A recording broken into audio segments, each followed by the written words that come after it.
Hey everybody, welcome to Tech Uploaded. I'm Chris as always, and today I'm up to something with the 212 EVO again. It's install time in an AMD 8350. So this install is going to be a little bit different than the last time I put the old standby Hyper 212 EVO onto a motherboard, because that board was not inside of a case, and it was also an Intel-based board. It was an 1150 chipset board.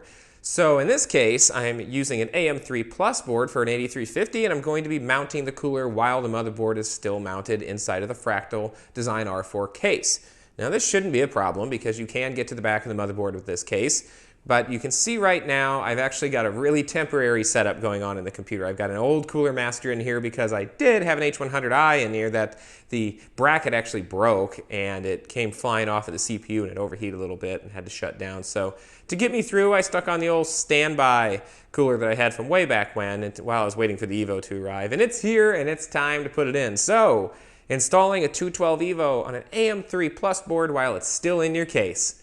Let's do it. All right, so a good majority of this I'm actually going to do with the computer case standing up because I need to get to the back of the motherboard. So while normally when I work on my PC I like to set it down on its side, in this case I'm going to be making things a little bit more difficult, but I need to be able to get to both sides most of the way through this, so this is how I'm going to do it. Now step number one, I need to get this off. This is really easy. You just actually take this piece in the back, there's a little tab that slides. Then push down, rock it back and forth lightly, unplug, and you're done. Okay, now here's one step where I am going to lay it down briefly, and that is I need to use my favorite thing, my cleaner, the ArctiClean, to do a little quick two-stage cleaning on the CPU itself, the 8350, and get that existing thermal grease off of there so we can get started with the mount of the EVO. All right, we've got a nice clean CPU. So for the next step, what I need to do is actually take the back plate off of here. So to do that, I'm just going to take off these 4 screws. All right, once you get all the screws out, then you can pull the back plate off. So now it's time to begin the 212 install. All right, it's time to get out the CPU cooler. It's pretty straightforward stuff here, folks. Throw that out of the way. There it is. Got the cooler, the fan. So I'm going to go ahead and pop the fan off now. Careful not to cut yourself. Set that to the side. Then you've got all of your goods, instructions. Here's everything that comes in here. So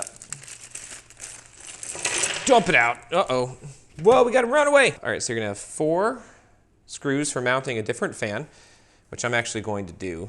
I'll get to that in a minute. Set those off to the side.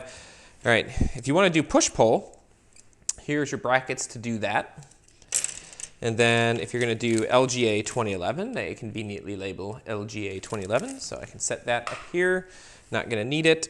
I will need the tightening bolt. I will need the standoffs. Corral all of those. I'll need this, set that to the side for the second fan.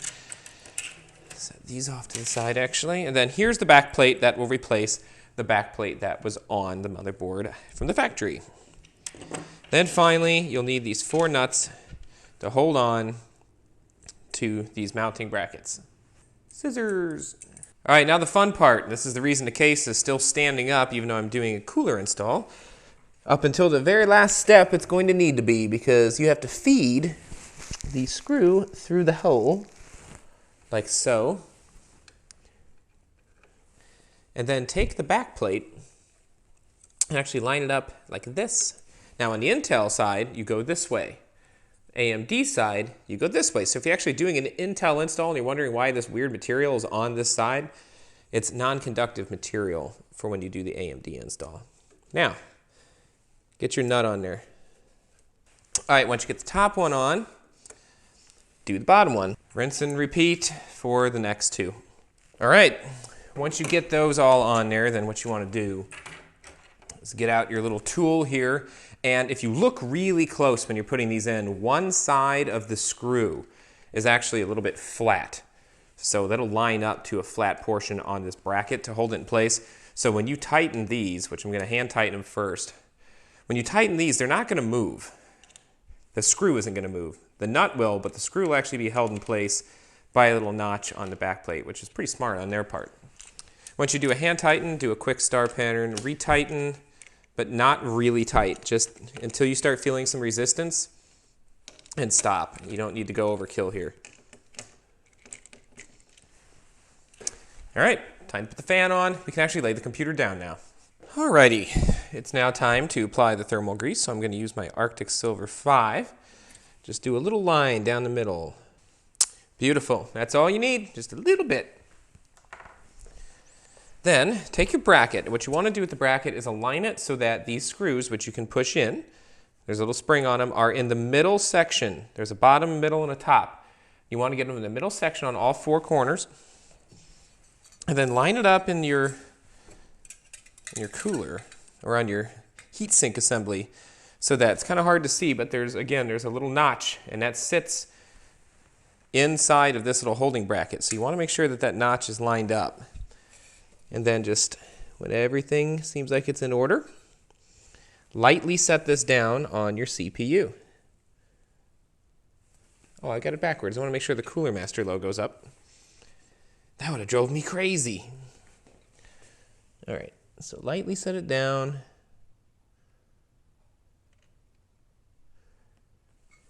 Beautiful.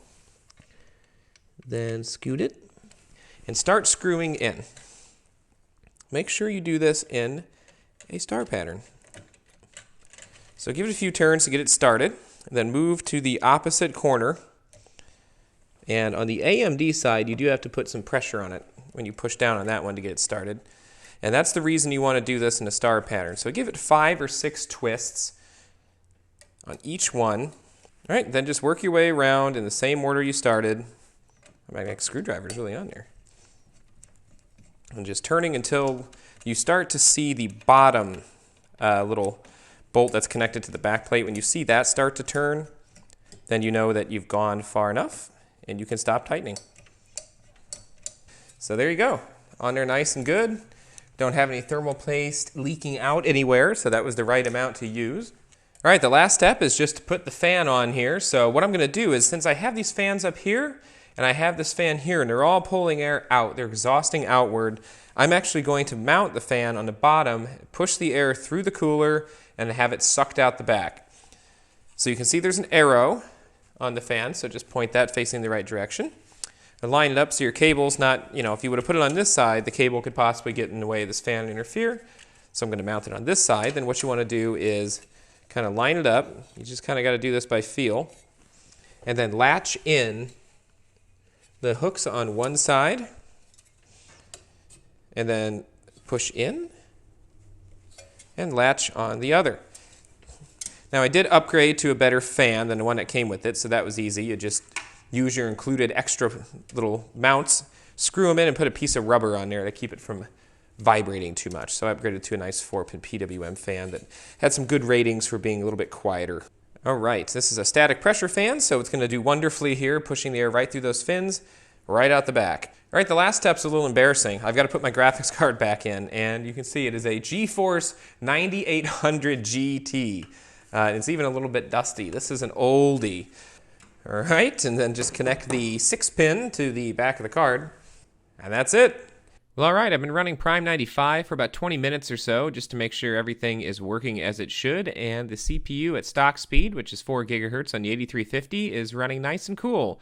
34 degrees on the package and 52 degrees on the socket, which is well under the range where anything would start getting dangerous.